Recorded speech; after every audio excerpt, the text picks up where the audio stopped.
Subscribe करें हमारे YouTube channel साधना gold को और पाएं वीडियोस सबसे पहले। बेल आइकन दबाना ना भूलें। हे नक्शविनाथ आदि पुरुष, मैं आपको मन बुद्धि और कर्म से प्रणाम करता हूं। हमें प्रणाम कैसे करना चाहिए, श्याम कथा सिखाती है।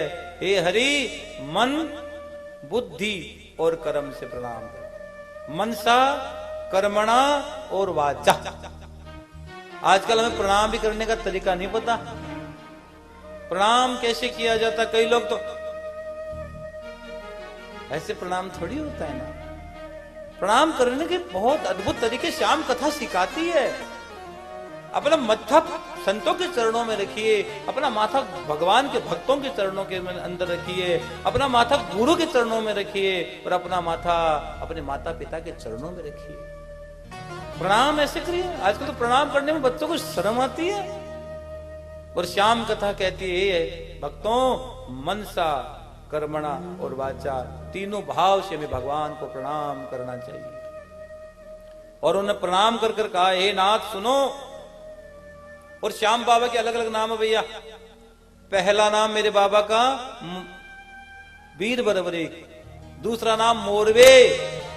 और श्याम बाबा को उत्तर प्रदेश में गणपाल के नाम से पूजा जाता है। श्याम बाबा को उत्तर प्रदेश में कई जगह गणपाल के नाम से पूजा जाता है और गुजरात में मेरे श्याम बाबा को बलिया देवी के नाम से पूजा जाता है। और उड़ीसा में मेरे श्याम बाबा को बेलारसन के नाम से पूजा जाता है और नेपाल में मेरे श्याम बाबा को आकाश भैरव के नाम से भी पूजा जाता है। सांवरिया थारा नाम हजार रे, कैया लिखूं कुंकु पतरी। भगवान के अनंत नाम है। और भक्त जिस भाव से भगवान को भजता है, जिस भाव से भक्त भगवान को पुकारता है, उसी भाव से भगवान भक्तों के जीवन में उतर के आ जाते हैं। हे लक्ष्मी नारायण, मैं आपको मन बुद्धि और कर्म से प्रणाम करता हूं। मुझे कुछ पूछना है। कौन कहते हैं? वीर बरबरी। किससे कहते हैं? भगवान श्री कृष्ण से कहते हैं। उसने कहा, प्रभु मैं कुछ पूछना चाहता हूं।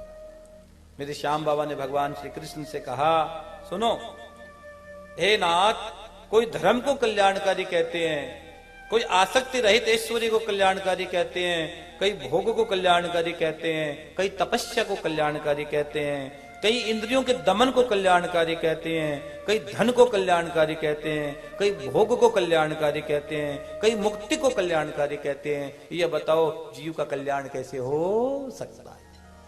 ये प्रश्न किसने पूछा? मेरे श्याम बाबा ने। किससे पूछा? भगवान श्री हरि, भगवान श्री कृष्ण से पूछा। स्कंद पुराण में लिखा गया है। और सुनो, अब भगवान श्री कृष्ण कहते, सुनो हे वत्स, वत्स पृथक पृथक प्रोक्तम वर्णानाम श्रेय उत्तमम ब्राह्मणानाम तपोमूलम दमो अध्ययनमेव च।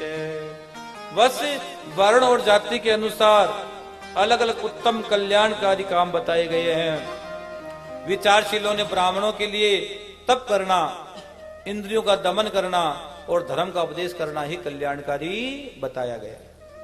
और क्षत्रियों के लिए सबसे पहले बल अर्जन करना ही कल्याणकारी बताया गया। हे वीर बरबरी, तुम क्षत्रिय हो। हे वीर, तुम क्षत्रिय हो।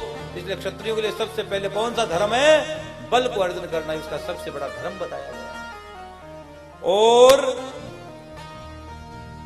उस बल से क्या करना है?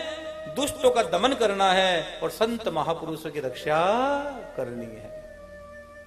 और वैश्य के लिए पशुओं का पालन करना, खेती करना, विज्ञान व्यापार करना ही कल्याणकारी बताया गया है। और शूद्र के लिए तीनों वर्णों की सेवा ही कल्याणकारी बताई गई।